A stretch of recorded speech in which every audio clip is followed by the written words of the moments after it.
తప్పుకొని పండుకో అంతే తప్ప కానీ ఇష్టం వచ్చినటువంటి అందరి మీదకి ఇండియన్స్ అందరూ ఏమి నువ్వు చెప్తున్న మాటలు విని అదే కరెక్ట్ అనుకునేటువంటి ఎవరు లేరు. ప్రతి ఒక్కరికి ఎడ్యుకేటెడ్ ఉన్నారు. నువ్వు చెప్పే మాటలు ప్రతి ఒక్కరికి అర్థమవుతాయి.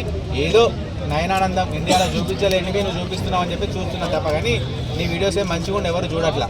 అంటే ఆల్రెడీ ఇప్పుడు నాన్ వెజ్ కొత్త ప్లాన్ వేసాడు. ఒక ఫేక్ మెయిల్ ఐడి తీసుకొని అందరికి మెయిల్స్ చేస్తున్నాడు. నాన్ వెజ్ గురించి పాజిటివ్గా చెప్పండి, ఎంత తీసుకుంటారు, ప్రమోషన్స్ మాట్లాడుకుందాం అని చెప్పి మెయిల్. వాడికి మిలియన్స్లో వ్యూస్ పోతున్నాయి, కోట్లలో డబ్బులు వస్తున్నాయి, లక్షలలో ఖర్చు పెడితే తప్పేం లేదు. వాడికి ఓ 1,00,000 ఖర్చు పెట్టుకుంటే నాకు పాజిటివ్ వైబ్స్ వస్తాయి, నేను పాజిటివ్ కామెంట్స్ పెట్టించుకుంటా.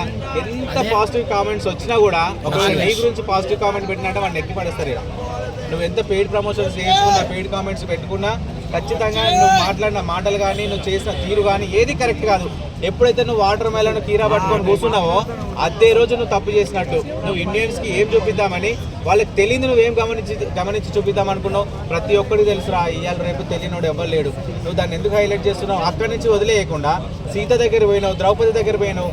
సీత ద్రౌపది కాలం గురించి నువ్వు మాట్లాడేది ఉండే. ఒకవేళ రామాయణ కాలం, భాగవత కాలం అని చెప్పేది ఉండే. సీత ద్రౌపది అనే విషయం చెప్పిన కాబట్టి ఐజుడు అనేవాడు రియాక్ట్ అవ్వడం జరిగింది. అరే సీతాదేవి గురించి ఎందుకు మాట్లాడాల్సి వచ్చింది, నువ్వు ద్రౌపది గురించి ఎందుకు మాట్లాడాల్సి వచ్చింది అని చెప్పేసి వాడు మాట్లాడినందుకు నువ్వు వాడి ఫ్యామిలీని కూడా టార్గెట్ చేసి నీకేమొస్తుంది? వాడి ఫ్యామిలీని టార్గెట్ చేస్తే నీకు అంత దమ్ము సత్తా ఉంటే డైరెక్ట్ వాడిని టార్గెట్ చేయి, ఐజుడిని టార్గెట్ చేయి. ఎందుకంటే ఆల్రెడీ ఫేమస్లో ఉన్నాడు.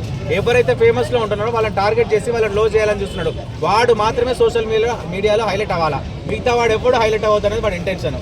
అరే నీకున్న రెప్యుటేషన్ నీకు ఉంటుందిరా, ఎవడికుంటే టాలెంట్ వాడుకుంటుంది, ప్రతి ఒక్కరు ఎదుగుతాడు. నువ్వెవడిగా తొక్కేయడానికి వాడి ఫ్యామిలీ వాడి తమ్ముడిని క్వశ్చన్ చేసిండా?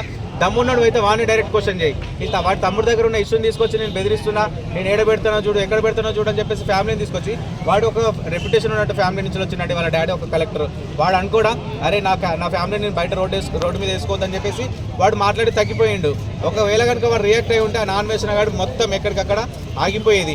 ఒకవేళ అంతే దమ్ము ధైర్యం నీకు ఉన్నట్లయితే ఇండియాకి వచ్చి అవే బెదిరింపులు చేయను. ఇండియాకి రా, ఇండియాకి వచ్చి ఇండియాలో ప్రెస్ మీట్ పెట్టి ప్రెస్ మీట్ ముందు నువ్వు ఏవైతే బెదిరిస్తున్నావో అట్లా ఒక్కొక్కరిని బెదిరించి చూడు. నిన్ను ఎక్కడ తొక్కిసి పెట్టాలో, ఎక్కడ నరికిసి పెట్టాలో ప్రతి ఒక్కరికి తెలుసు. నువ్వు ఎక్కడో కూర్చొని